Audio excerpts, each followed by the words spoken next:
Y meditamos en lo que a lo que hemos venido.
Gracias, hermano David. Estamos meditando en el Señor. Me acordé de la hermana Raquel Correa con el himno.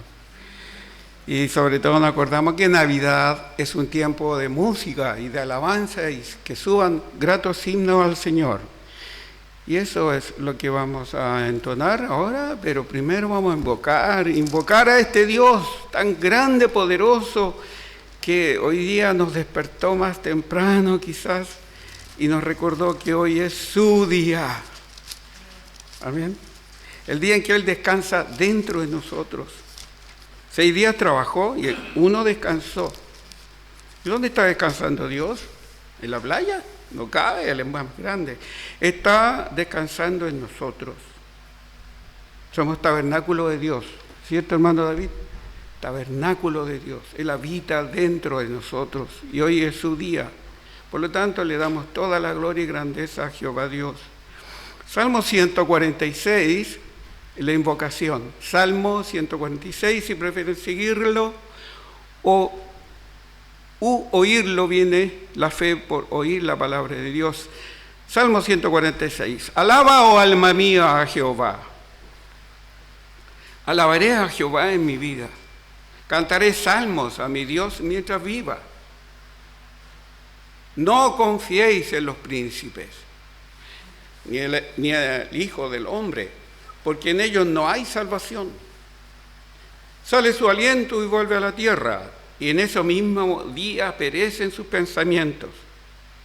Bienaventurado y feliz aquel o aquella cuya ayudador es el Dios de Jacob, la iglesia, cuya esperanza está en Jehová su Dios, el cual hizo los cielos y la tierra, el mar y todo lo que en ellos hay, que guarda verdad para siempre, que hace justicia a los agraviados, que da pan a los hambrientos.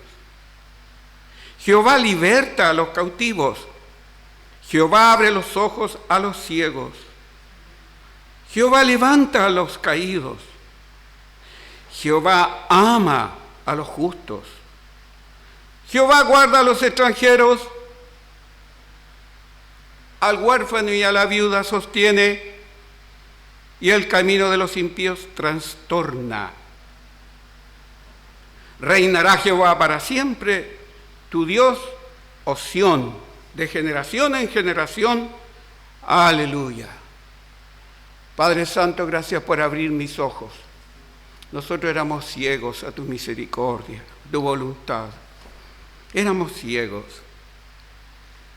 Y un día pasó la luz del mundo en nuestras vidas e iluminó nuestro andar, nuestros pasos. De ese día nacimos a la nueva criatura que ahora somos.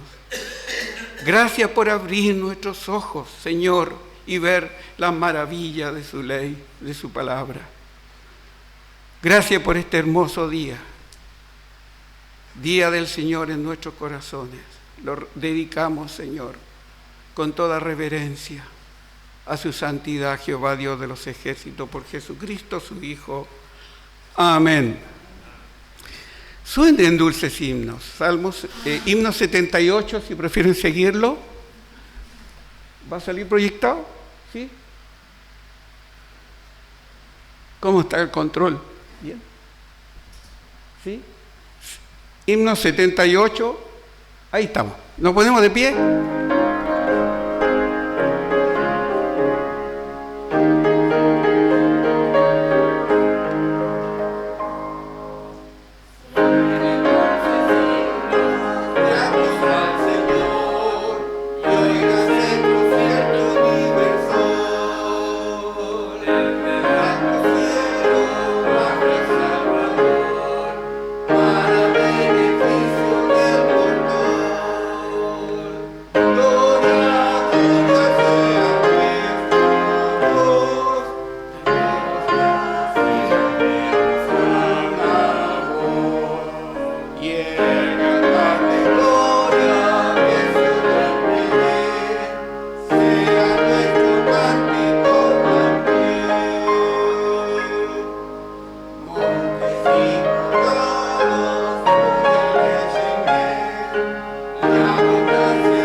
Tomen asiento, eso es nuestro cántico también. El cantar de gloria que soy yo en Belén, sea nuestro cántico también. Qué preciosas palabras. Ese es nuestro cántico hoy día, domingo 17 de diciembre del 2023. También debemos confesar que al Señor le fallamos, que todos pecamos, que fuimos destituidos de su gloria, que no hay justo ni aún uno. No hay quien haga lo bueno. Todo está corrompido. Por lo tanto, debemos confesar al Señor todos los días que si nosotros como iglesia fallamos, ¿qué esperamos de los demás? Si nosotros somos luz del mundo, ¿cómo será el mundo que no tiene luz? La luz de Dios me refiero, no la luz artificial, la luz de Dios. Así que nosotros debemos confesar que, en primer lugar, la iglesia tiene que estar en buena con Dios. Amén. Reconciliado con Dios, reconciliado con el prójimo y reconciliado con nosotros mismos, en paz con nosotros. Jesús es nuestra paz. Todos nosotros debemos confesar. Cerremos nuestros ojos y meditemos. Todos nosotros nos descarriamos como ovejas. Jehová cargó en Cristo el pecado de todos nosotros. Cristo estuvo dispuesto a venir, a nacer en un duro pesebre, en una cama de madera, en un olor fuerte, en un lugar que nadie quería estar. Y los animales le cedieron su camita, su pesebre a Jesús. Señor, esta mañana, limpia nuestras inmundicias, nuestra contaminación, Señor, límpiala. Jesús, límpianos interiormente. Confesamos nuestros pecados en lo personal, Señor. No te amamos con todo nuestro corazón, con toda nuestra fuerza, con toda nuestra alma. Siempre somos deudores a usted, Señor. Nunca le amamos más. Siempre hay algo que se interpone, Señor, en amarle más. Que las preocupaciones, que el trabajo, que el ir y venir. Señor, perdónanos. Si no le amamos, esta semana que ya ha pasado, perdónanos. Si no le hemos amado con todo nuestro corazón, con toda nuestra mente, con toda nuestra alma, perdónanos. Perdónanos, papá, Dios del cielo, Dios santo, perdónanos. Como congregación también perdónanos. Si cada uno quiere hacer lo que bien le parece, perdónanos, Señor. Ayúdanos, Señor, a reconocer nuestra falta, a tener esa actitud humilde de reconocer cuando nos equivocamos, Señor. Que todos nosotros nos descarriamos. También perdónanos cuando ofendemos a nuestro prójimo, cuando no amamos a aquel que piensa diferente y le juzgamos o lo empujamos. Perdónanos, Señor, cuando no amamos al prójimo o a nuestra familia. Perdónanos cuando no le amamos a nuestra familia, porque así no estamos en paz con nuestro prójimo. Perdónanos, Señor. Cuando dejamos de atender al anciano, al necesitado, perdónanos, Señor.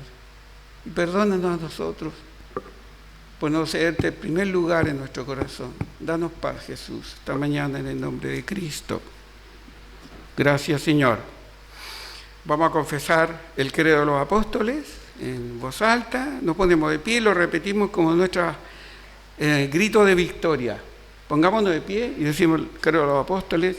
Dice: creo en Dios Padre Todopoderoso, creador del cielo y de la tierra, y en Jesucristo, su único Hijo, Señor nuestro, que fue concebido por el Espíritu Santo, nació de María Virgen, padeció bajo el poder de Poncio Pilato, fue crucificado, muerto y sepultado, al tercer día resucitó de entre los muertos, subió al cielo, está sentado a la diestra de Dios Padre Todopoderoso.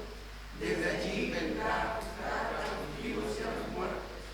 Creo en el Espíritu Santo, la Santa Iglesia Universal, la comunión de los santos, el perdón de los pecados, la resurrección de la carne y la vida perdurable. Amén. Amén. Tomen asiento, hermano. Viene la ofrenda. Va a pedir a un hermano diácono Isa que nos retire la ofrenda, hermana Margarita. Amén. Y ella nos va a retirar la ofrenda y vamos a seleccionar lo que el Señor nos dice que apoyemos a nuestra misión aquí en Quinta Normal. Amén. Amén.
Querido Padre Celestial, te damos gracias una vez más, Señor, por encontrarnos aquí en tu casa en este día.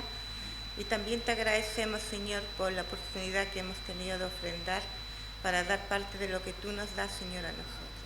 Gracias, Señor, por esta ofrenda que se ha recogido y pedimos, Señor, que sea usada conforme a tu voluntad. En los méritos de Cristo Jesús. Amén.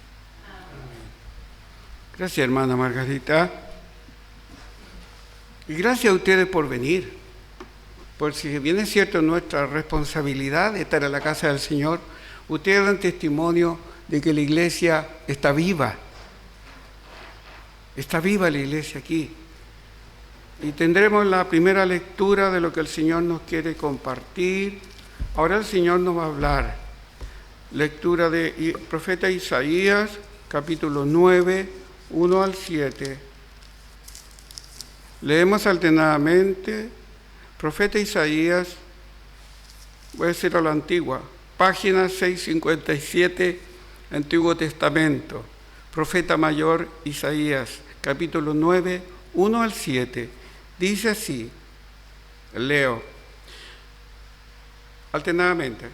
Mas no habrá siempre oscuridad para la que está ahora en angustia, tal como la aflicción que le vino en el tiempo que livianamente tocaron la primera vez a la tierra de Zabulón, a la tierra de Neftalí, pues al fin llenará de gloria el camino del mar, de aquel lado del Jordán, en Galilea de los gentiles.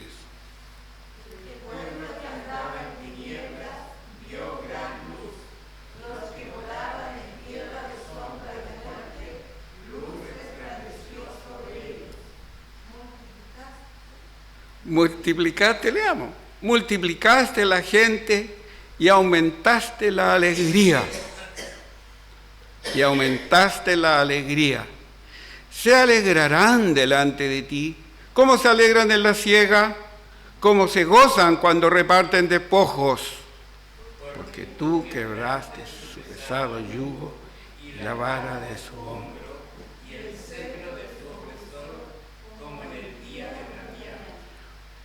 Porque todo calzado que lleva el guerrero en el tumulto de la batalla y todo manto revolcado en sangre, serán quemados pasto del fuego.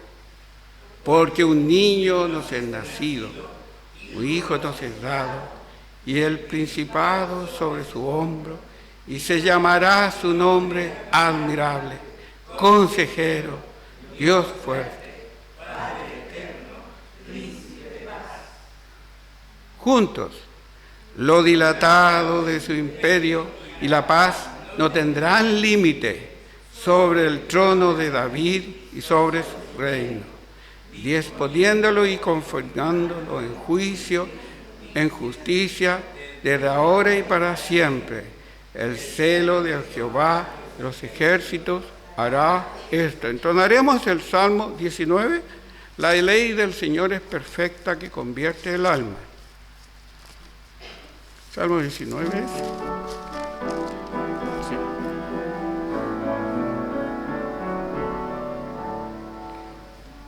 De pie.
la que destila del panal. Deseables son más que el oro y más que mucho oro afinado, que la miel que destila del panal.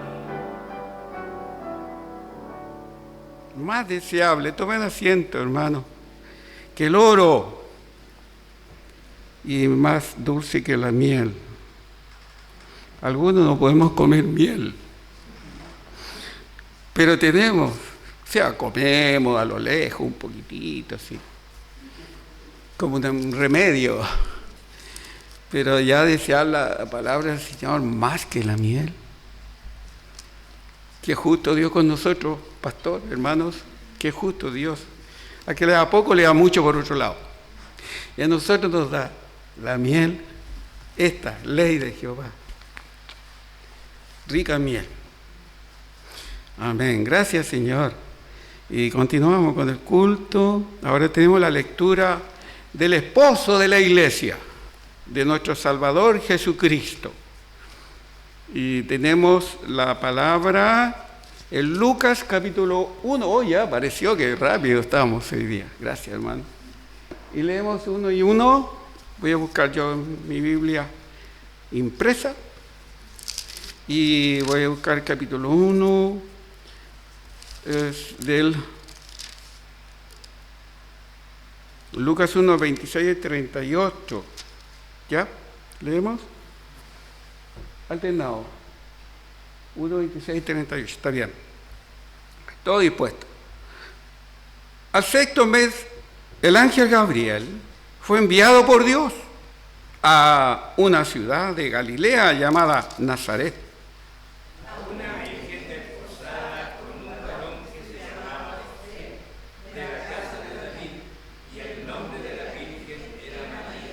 Y entrando el ángel en donde ella estaba, dijo: Salve muy favorecida, el Señor es contigo, bendita tú entre las mujeres. Mas ella, cuando le oyó, se turbó por sus palabras y pensaba qué salutación sería esta. Entonces el ángel le dijo: María, no temas, porque has hallado gracia delante de Dios. Y ahora concebirás en tu vientre y darás a luz un hijo y llamarás su nombre Jesús. ¿Y llamarás su nombre cuánto? Jesús. Este será grande y será llamado Hijo del Altísimo. Y al Señor Dios le dará el trono de David, su padre. Y reinará sobre la casa de Jacob para siempre, y su reino no tendrá fin. Entonces María dijo al ángel: ¿Cómo será esto? Pues no conozco varón. Respondiendo el ángel le dijo: El Espíritu Santo vendrá sobre ti, y el poder del Altísimo te cubrirá con su sombra, por lo cual también viene el Santo del Señor. Será llamado Hijo de Dios. Y he aquí tu parienta Elizabeth. Ella también ha concebido un hijo en su vejez, y este es el sexto mes para ella, a la que llamaban estéril, porque nada hay imposible para Dios. Juntos. Entonces María dijo: He aquí la sierva del Señor, hágase conmigo conforme a tu palabra. Y el ángel se fue de su presencia. Amén.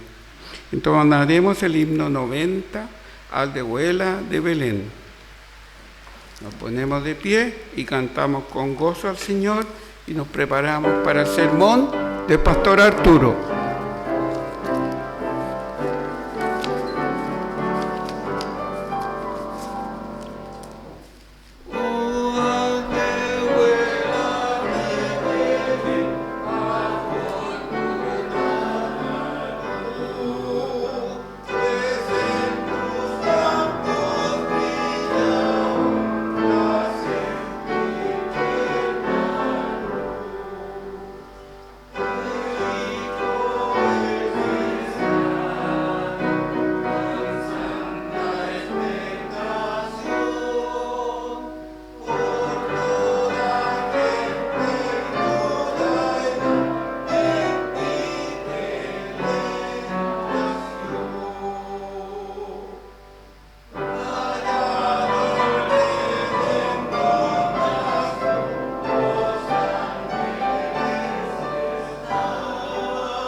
Ahí sí.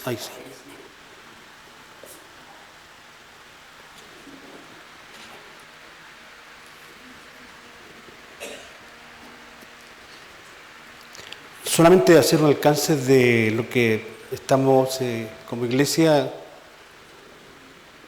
como creyentes, la pronta, desde el punto de vista histórico, el nacimiento de nuestro Señor Jesús. Cualquiera que se talle de estudioso o teólogo o un lector o un académico, negar el nacimiento de Cristo o la existencia de Cristo o la venida del Señor es una ridiculez. Porque todo lo que la Biblia al respecto lo señala está totalmente comprobado. Negar la muerte y resurrección de Cristo también es un hecho histórico. No solamente las fuentes internas que están en la palabra del Señor informan y nos demuestran esta realidad, sino que fuentes externas a la Biblia en aquellos tiempos, algunos filósofos, algunos teólogos, ¿cierto? Algunos inclusive sabios romanos, filósofos romanos, apuntaban a la existencia de este personaje, Jesús. Entonces tenemos fuentes internas y también fuentes externas para darle no digo una comprobación, pero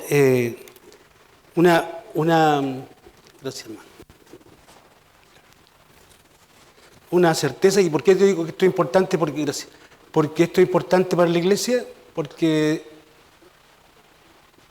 esto le da convicción.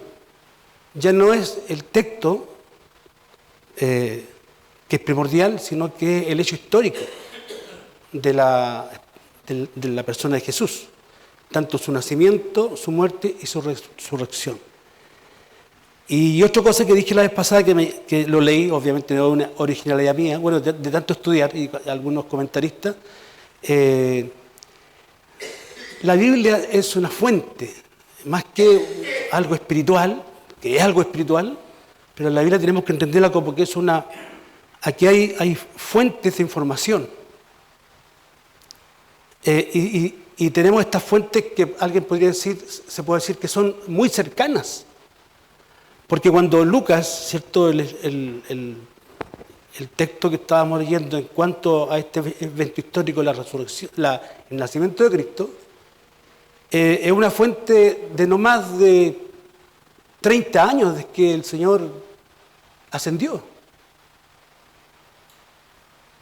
Y esto tiene que darle una convicción de que este es un texto, más allá que un texto sagrado, es un texto histórico, es una prueba, ¿cierto?, de la veracidad de lo que ocurrió con toda la historia de la redención en cuanto a Jesús, su muerte, su resurrección, su nacimiento, muerte y resurrección.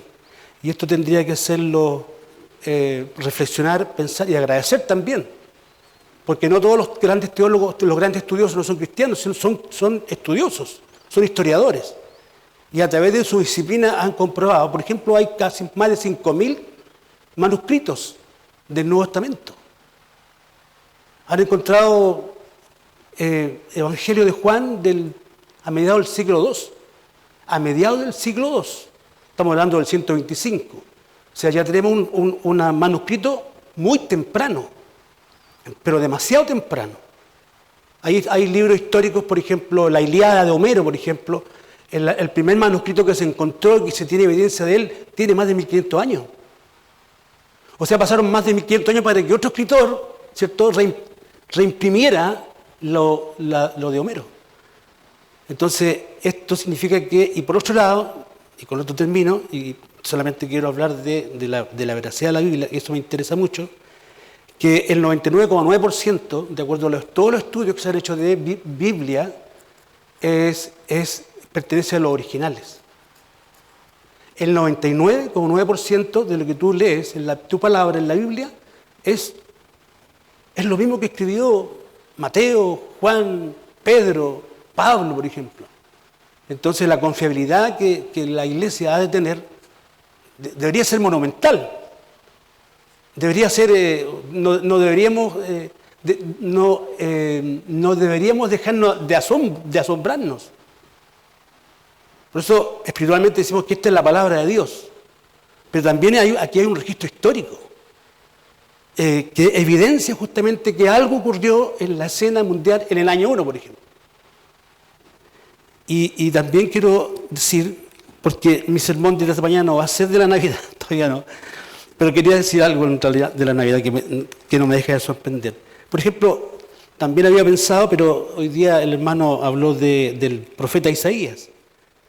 Es un profeta antiguo, ¿cierto?, de los profetas mayores, no porque sea mejor que Amós, ¿cierto?, que era un campesino, sino porque su literatura es más extensa. Algunos libros de la Biblia, si tú los puedes ver, algunos profetas menores que se le llaman, no porque sean menores que ellos, sino que su texto es más extenso.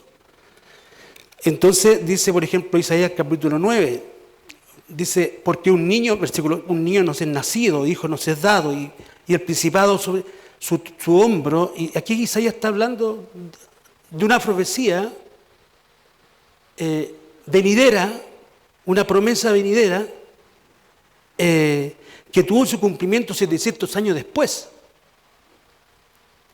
Y lo asombroso de la profecía bíblica es que esta es exacta.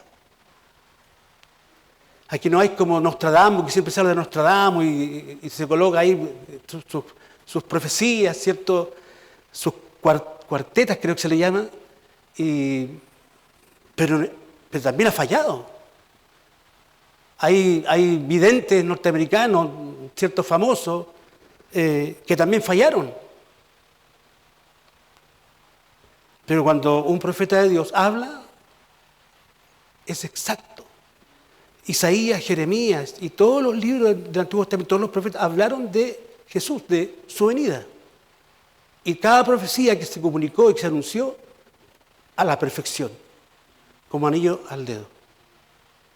Así que, claro que tenemos que celebrar justamente el nacimiento de Cristo, porque es un hecho histórico y se aplaude por eso, porque nadie puede decir ahora, mira, esto es una mentira, como se decía antes, sino que es un hecho histórico, una realidad, comprobado, analizado. Y al final, esta historia es triunfante, sale triunfante. Y por otro lado, es una historia de redención para los creyentes, para la iglesia, para nosotros. Que el Señor vino a salvar lo que se había perdido, nosotros. Que el Señor dio su vida por su iglesia, nosotros. Bien, vamos a leer rápidamente. Recuerden que tenemos otra responsabilidad cívica, los que no han ido todavía. Acerquémonos entonces al texto, a la fuente de Romanos, capítulo 1, 16 solamente hasta el 19.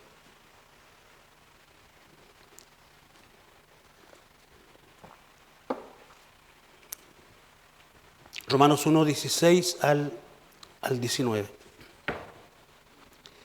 Por todos conoció este texto, este versículo, porque no me avergüenzo del Evangelio, porque es poder de Dios para salvación a todo aquel que le cree, al judío primeramente y también al griego.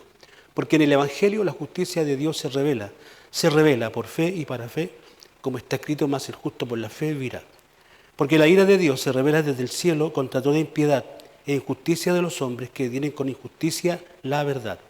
Porque lo que de Dios se conoce les es manifiesto, pues Dios se lo manifestó. Señor y Padre, te damos gracias en esta mañana y pedimos que tu auxilio de tu Espíritu, Señor, que tú perdones todas mis faltas, todos mis pecados. Señor, sé que soy un pecador y labios de hombre de labios inmundos, no digno, Señor, pero en tu plan perfecto a ti te ha placido. También te ha placido salvar a los que estamos en esta mañana, a tu iglesia, a los redimidos, Señor. Es solamente tu gracia actuando en nuestra vida. Por eso te agradecemos en esta mañana porque podemos tener también acceso a tu palabra santa, perfecta y pura. En el nombre de Jesús, amén y amén. Porque no me avergüenzo, dice el apóstol Pablo, ¿no? Porque no me avergüenzo del Evangelio. ¿Alguien debería avergonzarse del Evangelio? La pregunta. ¿Alguien debería avergonzarse del Evangelio? Cuando una iglesia no está haciendo lo que los primeros versículos de este capítulo 1 desarrolla ampliamente, hay una vergüenza tácita. Porque al no hacer lo que debiéramos hacer, implícitamente está el tema de, claro que me avergüenza el Evangelio. Entonces esta iglesia, y por eso Pablo da una especie como de júbilo, ¿cierto? Esta iglesia, como decíamos la vez pasada, la iglesia de Roma, era una iglesia que predicaba el Evangelio. ¿Se acuerdan o no? El versículo 8 decía primeramente, capítulo 1, Pablo está agradeciendo a Dios por esta iglesia. ¿Por qué? Primeramente doy gracias a mi Dios mediante Jesucristo con respecto a todos vosotros de que vuestra fe se divulga. No era una iglesia, esta iglesia en particular, no era una iglesia pasiva. Y a pesar de el contexto en el cual esta iglesia estaba, ¿cierto? Estaba viviendo, predicaba el Evangelio. Pablo recibe estas noticias. Pablo, hasta ahora él nunca ha visitado Roma. Y lo que más quería era visitar la iglesia que estaba en el seno del imperio. Y ser creyente o un romano que se convirtiera, perdía todo. Y si no se iba rápido, si no escapaba, moría. Y aún así, esta gente, estos creyentes, no se avergonzaban del Evangelio. Estoy contento, dice, agradezco a Dios que vuestra fe se divulga por todo el mundo. Y tenemos que entender que no se trata de un punto geográfico, ¿eh? Porque en el tiempo del primer siglo no se conocían lo que conocemos ahora. América Latina, Sudamérica, Australia. No se tenía conocimiento de esa extensión de tierra. El mundo de aquel tiempo era lo que el imperio, o sea, Roma, la extensión del imperio. Ese era el mundo conocido. Los demás eran paganos. Roma era el imperio, ese era el mundo conocido. Y dice Pablo dice que esta fe de estos primeros cristianos se divulga por todo el mundo. Entonces, retoma el tema, o podemos tener, en el contexto podemos, ¿cierto?, darle una claridad. No me avergüenzo del Evangelio. Y vuelvo a reiterar, una iglesia que no comunica el Evangelio, ¿qué es lo más central de la iglesia? La iglesia puede hacer muchas cosas. La iglesia puede construir un seminario, la iglesia puede, no sé, tener un hermano que tenga una agencia de turismo, que nos lleve a Israel, por ejemplo, en avión. ¿Sí? Muchas cosas la iglesia puede tener, quizás hasta, hay iglesias que tienen empresa, por ejemplo. Tú dirás, pastor, sí, hay iglesias que tienen empresas, los bautistas, ¿cierto?, muy conocidos en Estados Unidos, tienen grandes empresas, hermanos de corporaciones, la iglesia también, los santos últimos es evangélica, tampoco es cristiana, pero bueno, se dicen cristianos, tiene grandes empresas. Pero ese es el punto. La iglesia puede tener una radio, puede tener televisión. La iglesia puede tener muchas cosas anexas. La iglesia puede ser, no sé, una iglesia con una fachada tremenda, un gran púlpito, ¿cierto? Un gran coro. Decía la vez pasada que yo me acuerdo de la iglesia de Esmirna, una iglesia que impresionante, grande, todo su inmobiliario, todo casi perfecto como reloj, y lo que más me asombró que tenía un coro de campanas. ¿Se acuerdan, no? Un coro de campanas. Campanas pequeñas hasta las más grandes y daba como, era como una orquesta. Hay muchas iglesias que se conocen justamente por la música, por el pastor, el predicador. Hay muchas iglesias que se conocen porque, no sé, por sus vitrales. Pero esta iglesia, decía la vez pasada, que se conocía porque predicaba el Evangelio. Y estoy seguro que no tenía un templo donde juntarse, sino que habían creyentes leales al Señor. Más allá de las circunstancias, eran leales al Señor.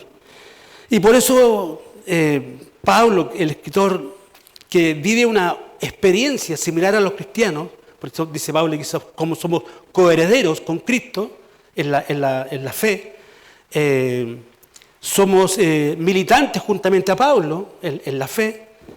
Pablo tuvo la misma experiencia.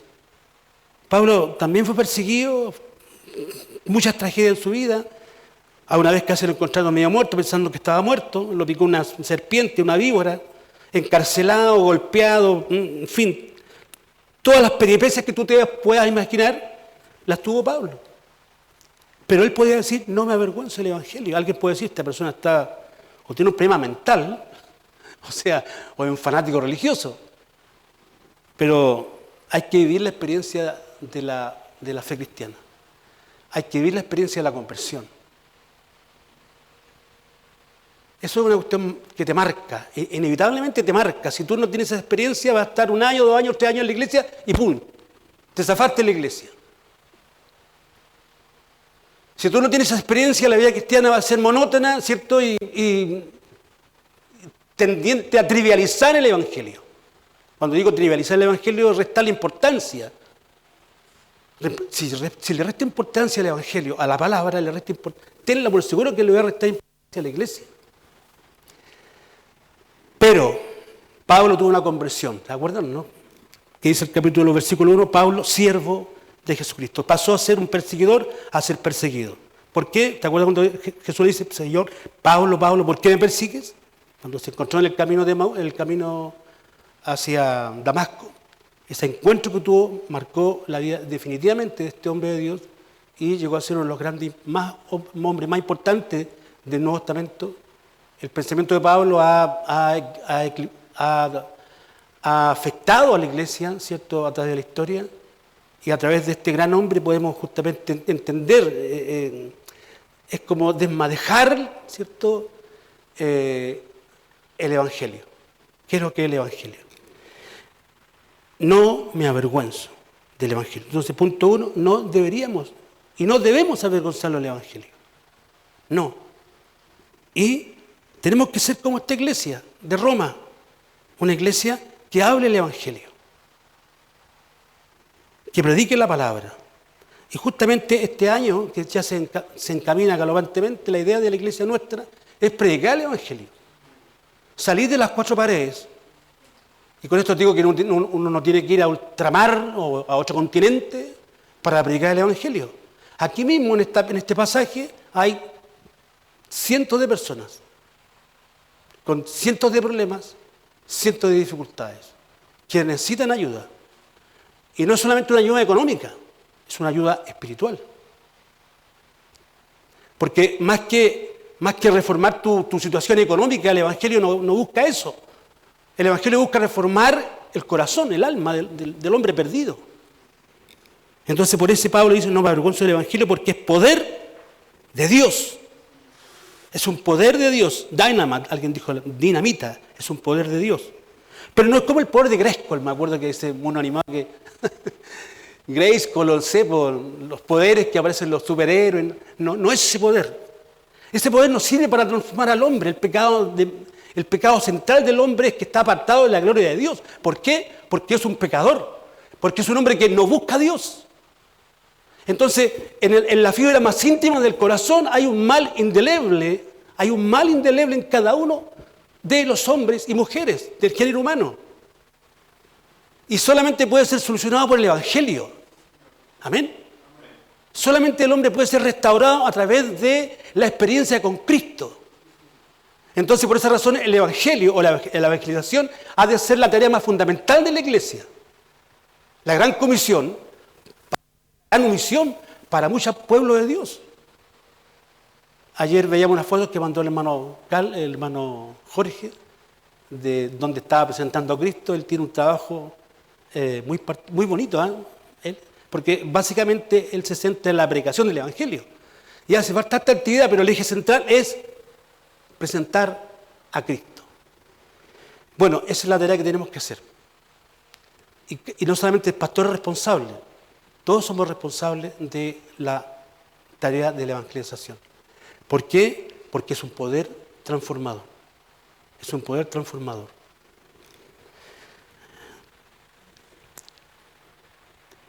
Entonces dice, porque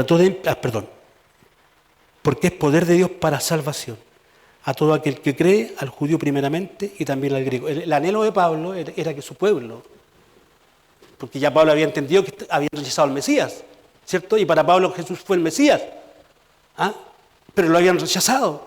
Pero él tenía la esperanza y siempre tuvo la esperanza de que los judíos se convirtieran al Señor. Bueno, este desarrollo de lo que va a pasar con Israel en los tiempos finales aparece justamente en esta carta a los Romanos, capítulo 9, 11. Habla de cuál va a ser el destino de los judíos. Ahora un tema muy recurrente en la iglesia, porque la guerra del Golfo, ¿cierto? Estas guerras que están apareciendo, estos cambios climáticos, el Señor está por llegar. ¿Qué tiene que ver Israel con esto? Ahora que Israel está en guerra, no sé, Gog y Magog, y aparece toda una especie de casi fetichismo en cuanto a Israel. Bueno, si quieres tener claridad, lo que el destino de Israel en los últimos tiempos aparece en esta carta a los Romanos, capítulo 9 en adelante. Pero lo más importante es que tenemos que tener esa función. Versículo 17, porque en el Evangelio la justicia, y gracias a Dios que podemos entender que esta justicia que habla Pablo aquí en este momento no se refiere a la justicia humana, se refiere a la justicia de Dios. Dice, porque en el Evangelio la justicia de Dios se revela por fe y para fe. Se revela. Como está escrito, más el justo por la fe vivirá. Esta fe, que tampoco es una cosa nuestra, yo no busco a Dios. Esta fe fue un don de Dios, un regalo de Dios, que a través de ese regalo que Dios pone en mi alma yo puedo ahora creer. Si todo lo ha hecho Dios. Entonces esta fe es una fe instrumental. Es un medio, un instrumento por el cual yo ahora creo en Dios. Pero fue dada por Dios. Y esa justicia que está hablando acá, justamente es la justicia que debiese haber sido aplicada a nosotros, pero fue aplicada a Cristo. Entonces lo que debería haber pagado de muerte, porque cuando yo leo la carta de Romanos, los primeros capítulos del 18, del 1 de 18 en adelante, es un tribunal. Pablo está enjuiciando a judíos y a griegos. Y los pone en el tribunal y le dice que son culpables y que están bajo la ira de Dios. Y que no hay nadie que busque a Dios. Entonces estamos delante del tribunal. Pero cuando tú lees Romanos capítulo 5, por ejemplo, y sobre todo Romanos capítulo 8 en principio, te das cuenta de la gracia de Dios, del amor de Dios, para aún siendo pecadores, dice Pablo, Cristo murió por nosotros. Aún siendo pecadores, Cristo murió por nosotros. Entonces, por eso dice, porque no me avergüenzo el Evangelio. El Evangelio, ¿cierto?, es el reino de Dios. Cuando también hablamos del Evangelio, hablamos también del reino de Dios. Y el reino de Dios tenemos que entenderlo como un gobierno espiritual primeramente, que tiene que hacer mella en nuestros corazones y cambiar nuestras conductas, ¿cierto? Pero también va a llegar el momento que ese reino de Dios se va a manifestar en gloria y majestad. Este reino milenial. El versículo 18 no es que Pablo gire. Oh, Dios, perdón.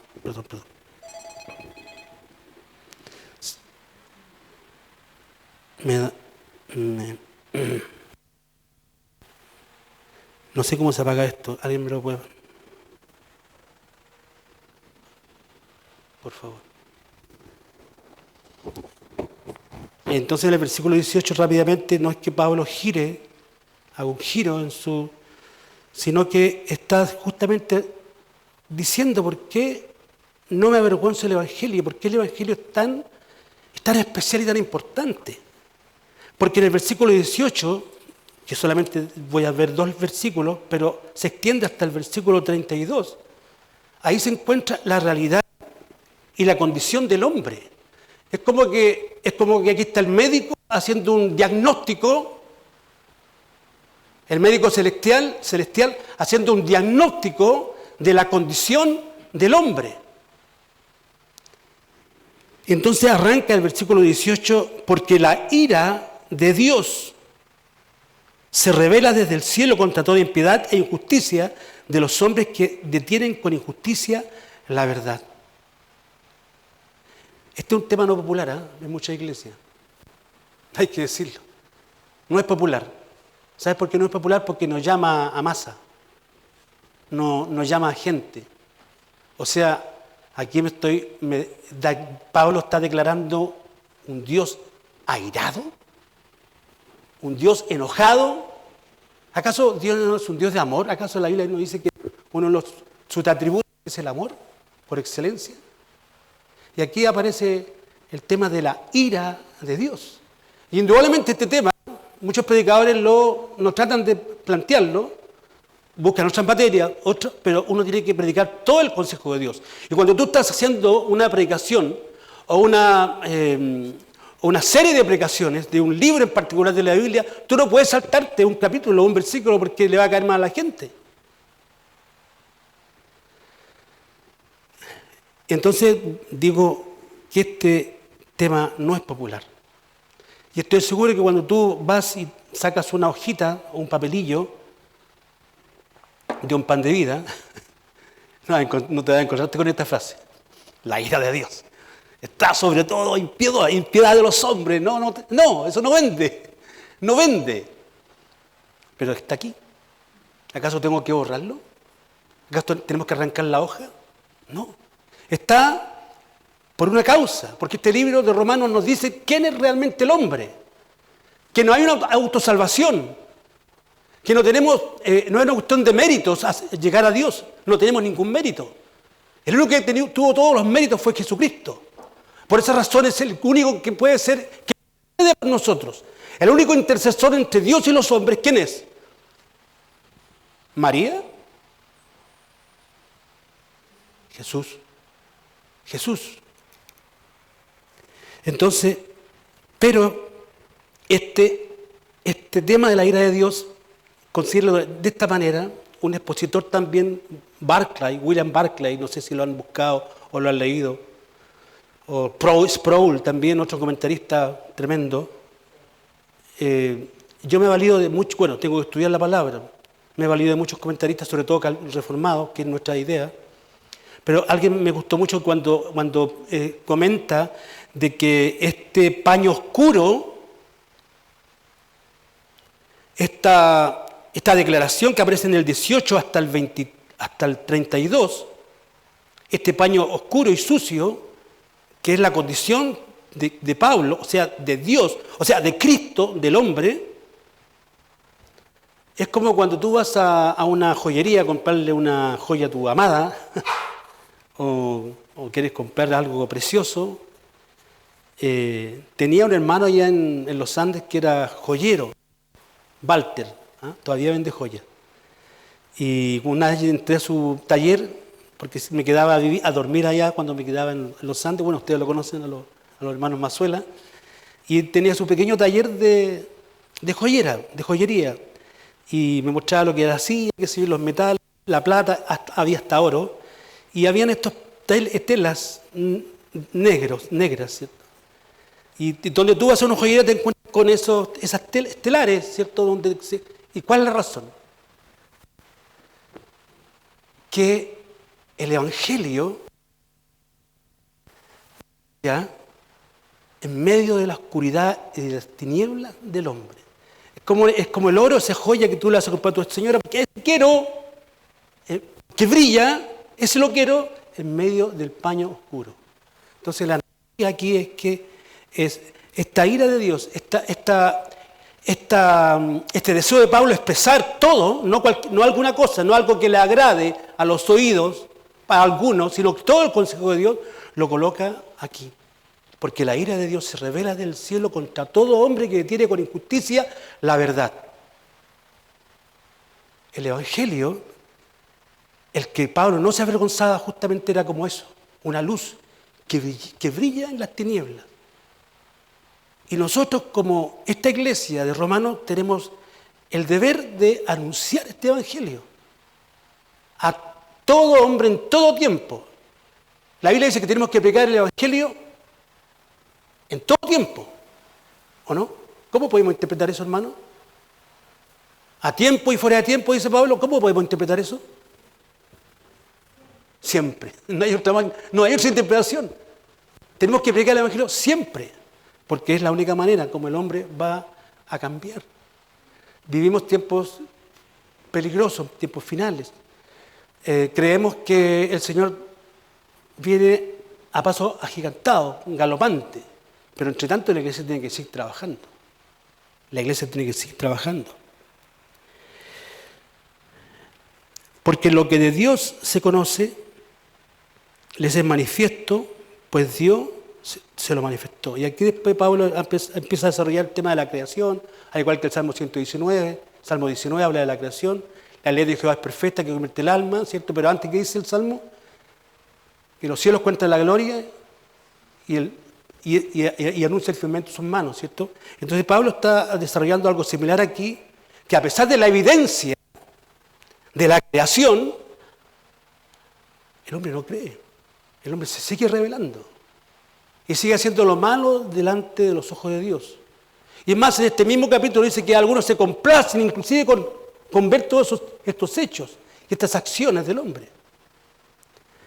Entonces, este hermano es un capítulo que obviamente vamos a seguir con él, muy gráfico, muy claro, muestra la condición. Tenemos que estar conscientes de que cuando uno va a predicar el Evangelio, las personas no van a creer por sí mismas, o sea, y que el mundo es una masa de pecado, una masa de hombres y mujeres llenos de maldad. Y por esa razón, las consecuencias de este pecado se ven, se evidencian en cómo está el mundo en estos momentos. El mal del mundo en estos momentos. Y este capítulo básicamente te dice por qué y cuál es el génesis de todo eso, cuál es la esencia de esa maldad, de ese mal del hombre. Algunos ven aquí, por ejemplo, en este capítulo, un concepto de la Reforma, uno de los 5 puntos del calvinismo, ¿se acuerdan? Que es la depravación, gracias hermana, la depravación total del hombre. Aquí vemos justamente este análisis que Pablo hace del hombre con una depravación no parcial, sino que total. Total. Entonces, deberíamos estar agradecidos del Señor, porque como Pablo dice en los versículos 8, capítulo 1, versículo 8, doy gracias a mi Dios mediante Jesucristo con respecto a todos vosotros, de que vuestra fe se divulga por todo el mundo. ¿Se dan cuenta que la iglesia es totalmente diferente o ha de ser totalmente diferente? Ya no estamos en una condición de condena por causa del pecado, sino que estamos en una condición de gracia. Somos santos. Somos una nación santa. Qué extraordinario, versículo 9 del capítulo 1, porque testigo me es Dios, a quien sirvo en mi espíritu en el evangelio de su Hijo, de que sin cesar hago mención de vosotros siempre en mis oraciones. Pablo oraba por esta iglesia porque sabía que esta iglesia estaba predicando el poderoso evangelio. El único que puede restaurar el género humano es el evangelio. El único que puede restaurar a mi esposo, a mi esposa, que no es convertido, a mi madre, a mis hijos que no son convertidos, es el poderoso evangelio. No hay más. Tenemos que predicar el evangelio.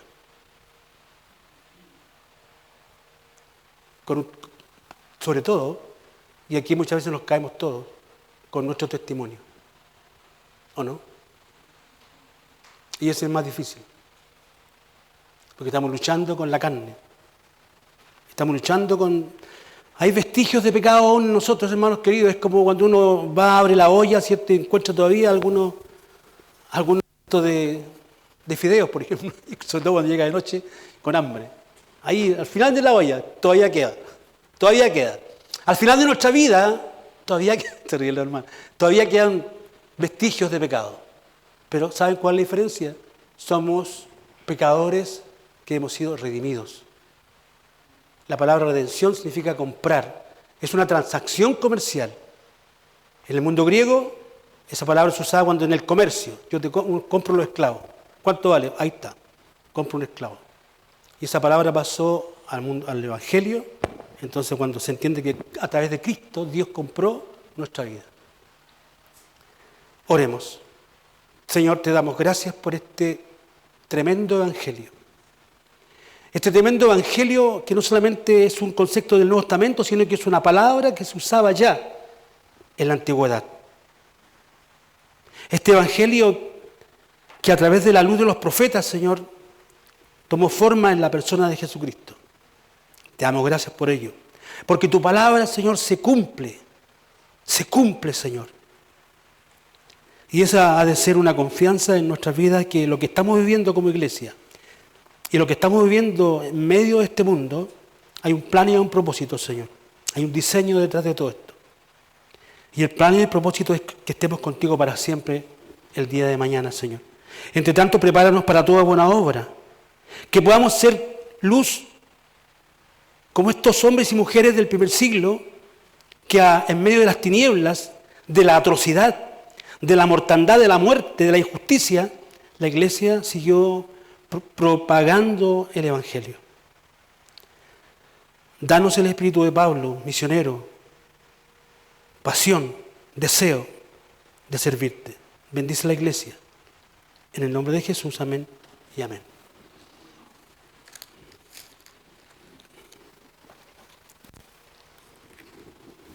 Hermano Jorge.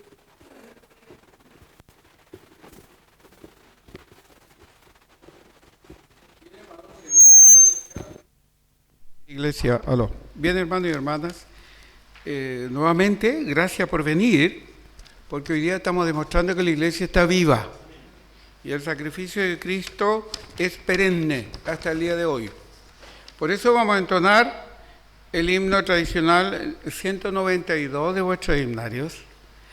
Vamos a ponernos de pie, la voz sale mejor de pie, y Él vino a mi corazón. No confunda la palabra vino con que Jesús está en mi corazón, pero todo decentemente y en orden. Lo cantaremos. Se llama también, hermano David, cuál hermoso es el cambio operado en mi ser. En algunos himnarios sale con otro nombre, no con el vino. Dice, cuál hermoso es el cambio operado en mi ser. En algunos himnarios aparece con ese nombre. Pero en este dice el vino, así que nos referimos al vino del Señor, a su salud, su salvación.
Asiento, hermano, ya estamos finalizando por hoy, por hoy, porque la vida es eterna. No se olviden que esta salvación es para siempre. No tiene un principio ni un fin.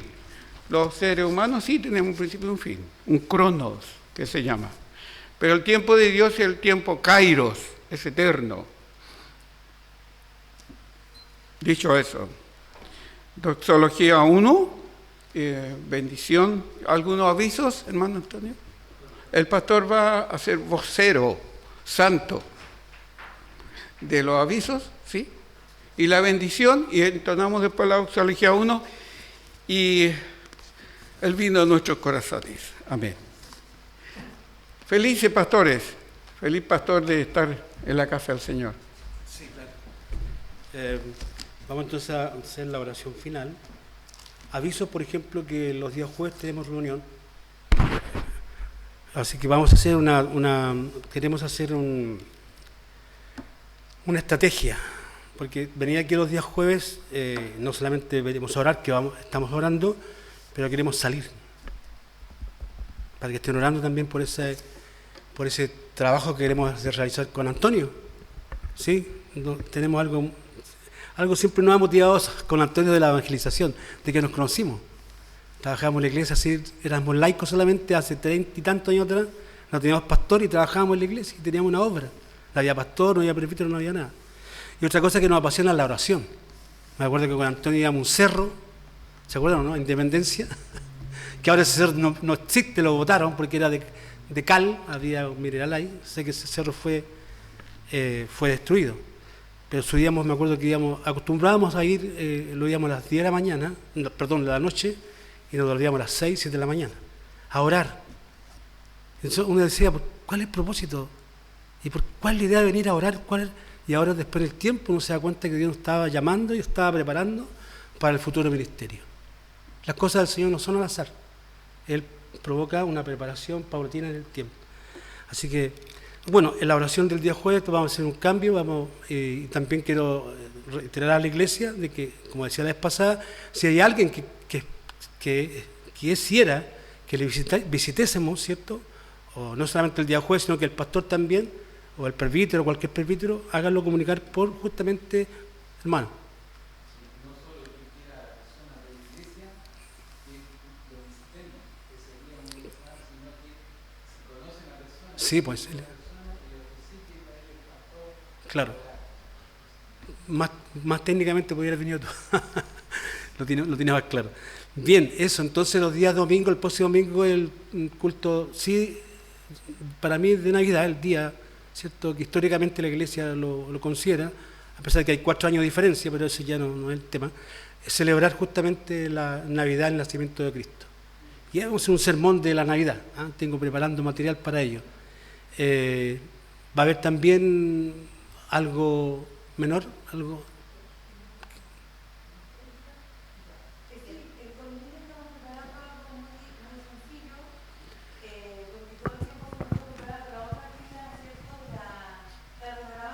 Sí. Pero sí, estamos trabajando con los niños para eso. Yo estimo que el próximo sábado 23 va a ser el día donde vamos a dar duro a la preparación. Ya tenemos el esquema de lo que haremos, pero falta el ensayo. Y sí, porque el día domingo, yo insisto que la Navidad es la fiesta cristiana porque el Señor ha nacido y tenemos mucho que celebrar.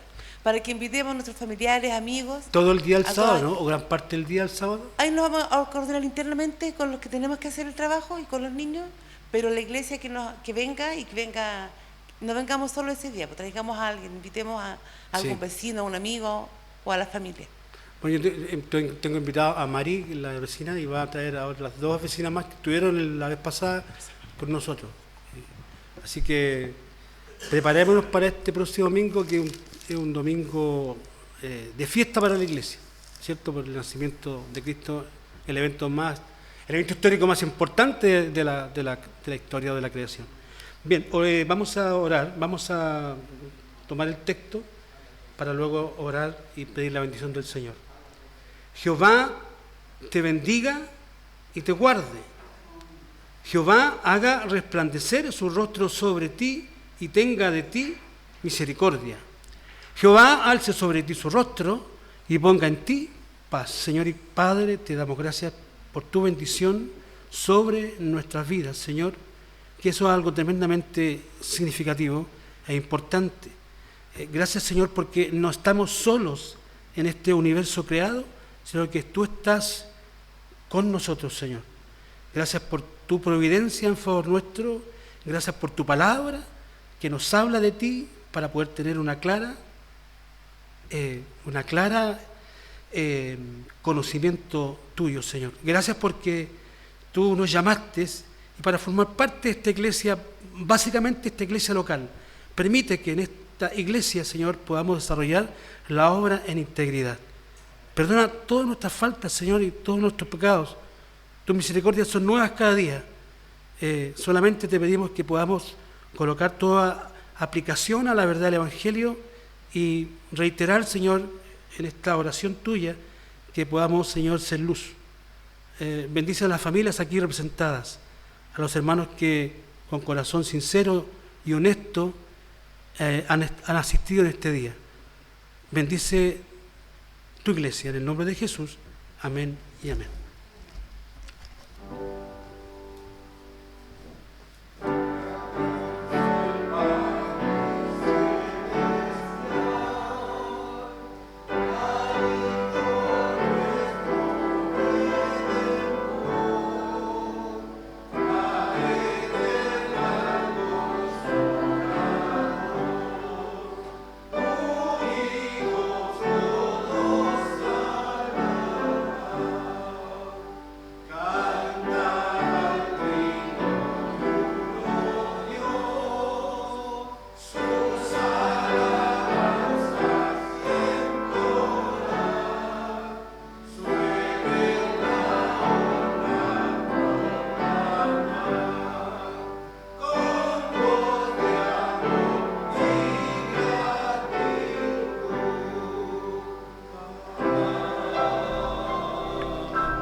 Felicidades, nos vemos el próximo domingo.